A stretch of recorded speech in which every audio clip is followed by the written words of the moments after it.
Hello friends, I am Apruti. Welcome back to our channel Plants Space. आज हम आपसे first time Texas plant के बारे में, इसकी कटिंग, प्रूनिंग और इसकी रिपोर्टिंग के बारे में बात करेंगे।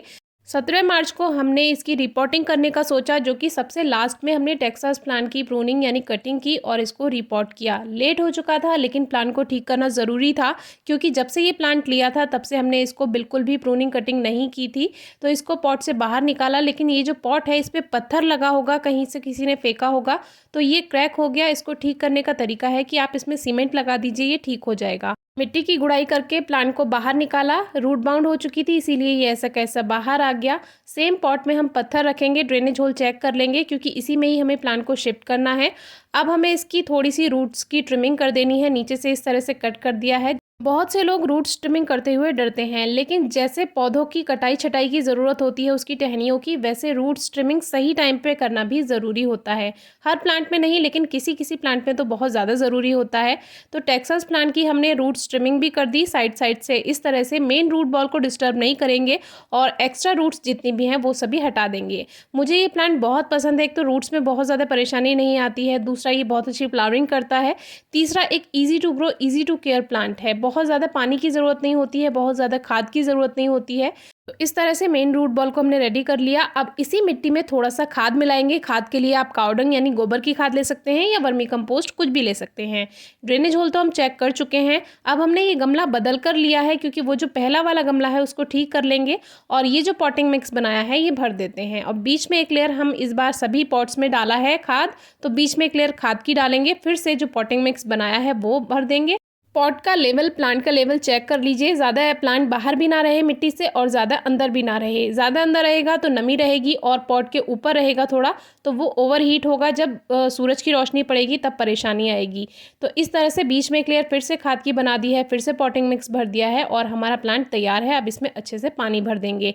आप चाहें तो इसको 1-2 दिन छाया में भी रख सकते हैं, लेकिन मेन रूट बॉल डिस्टर्ब नहीं किया, इसीलिए इसको खुले में रखा रहने दे सकते हैं। अब इसकी कुछ ब्रांचेस कट कर दी। वीडियो ऑन नहीं हुई थी तो ये यहाँ से कट की हैं, यानी कि हमें जो स्टेम है वो क्लीन रखना है। स्टेम को क्लीन रखने से प्लांट की हाइट बढ़ती है। अब ये वाली जो ब्रांच है इसको हमने एयर लेयरिंग के लिए रहने दिया और बाकी प्लांट की प्रूनिंग करने का सोचा। तो सबसे पहले जितनी भी बारीक टहनियाँ हैं वो पौधे से हटानी है, क्योंकि तभी आपको समझ में आएगा कि आपको पौधे को शेप देनी क्या है। क्योंकि सबसे ज़्यादा डिस्टर्ब यही करती हैं, कन्फ्यूज़ यही करती हैं जो छोटी छोटी टहनियाँ होती हैं। सबसे पहले आप इनको हटा दीजिए।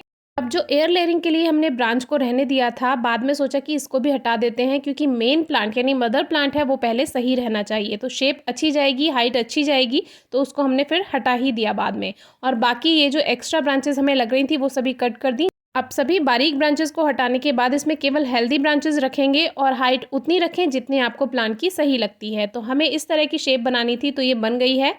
ये काम हमने 17 मार्च को किया। टेम्परेचर हाई होने लगा था, न्यू शूट्स भी आने लगी थी, लेकिन ये काम करना ज़रूरी था। अभी भी काफ़ी कमेंट्स आ रहे हैं कि क्या अभी कटिंग प्रूनिंग कर सकते हैं, तो इसके बारे में कल या परसों आपको वीडियो मिल जाएगी। हम जल्दी ही शेयर करने की कोशिश करेंगे। अब 14 दिन के बाद ही आप देख सकते हैं कितना अच्छा रिजल्ट है और सभी में न्यू शूट्स आने लगी हैं। अब हमारा प्लांट और भी ज़्यादा घना हो जाएगा। और टेक्सास प्लांट की जो ब्यूटी है वो इसके घने होने से ही होती है। एक तो इसकी जो पत्तियां हैं उसमें ये वाइट शेड होता है, सिल्वर शेड होता है। दूसरा, इसके जो फ्लावर्स आते हैं पर्पल कलर के, वो बहुत अच्छे आते हैं। अभी जो नीचे की तरफ जितनी भी शूट्स हैं उनको हटा दीजिएगा, क्योंकि हमें स्टेम को क्लीन रखना है और इसी से ही प्लांट की हाइट बढ़ती है और इसी से ही प्लांट की एनर्जी सेव रहती है। अब 20 दिन के बाद आप देख सकते हैं कि और भी ज़्यादा अच्छी ग्रोथ हो चुकी है। टेक्सास प्लांट की कटिंग, प्रूनिंग, रिपोर्टिंग हमने फर्स्ट टाइम की है। जब से प्लांट आया है इसको बिल्कुल डिस्टर्ब नहीं किया था, लेकिन अब हमारा प्लांट और भी अच्छा बन जाएगा, क्योंकि पुराना भी हो चुका है। अब अच्छे और भी शूट्स आएंगे और फ्लावरिंग भी ढेर सारी होती है इस प्लांट में। अब जो इसकी कटिंग्स थी वो पापा ने बाहर गार्डन में लगा दी थी, और ये कटिंग्स इतनी जल्दी ग्रो हो जाती हैं,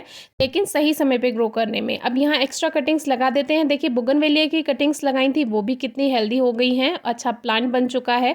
उधर जो हमारा एरेंथमम था वो सभी कटिंग्स हैं, लेमन ग्रास है, और एक ये टेक्सास की देखिए जो न्यू शूट्स हैं वो आने लगी हैं। ये इसकी पहचान है कि इसकी कटिंग्स ग्रोथ कर गई हैं, क्योंकि इसके पास वाला प्लांट आप देखेंगे जो कटिंग्स हैं वो ड्राई हो चुकी हैं, लेकिन ये वाली जो है इनमें ग्रीननेस अभी है, तो ये पहचान है। तो ये सभी एक साथ ऐसे ही लगा दी थी, कोई केयर नहीं की। ज़मीन में लगाने से कटिंग बहुत जल्दी से चल जाती हैं, पॉट्स में थोड़ा सा केयर करना होता है। दूसरी जगह पे भी देखिए न्यू शूट्स इनमें भी आने लगी हैं, तो अपडेट आगे आपसे शेयर करेंगे ही। ये पूरा भरकर फूल आते हैं इस पौधे पर और लगभग अगस्त सितंबर तक ये हमें फ्लावर्स देता रहेगा। कोई क्वेरी हो तो ज़रूर पूछेगा। Thank you.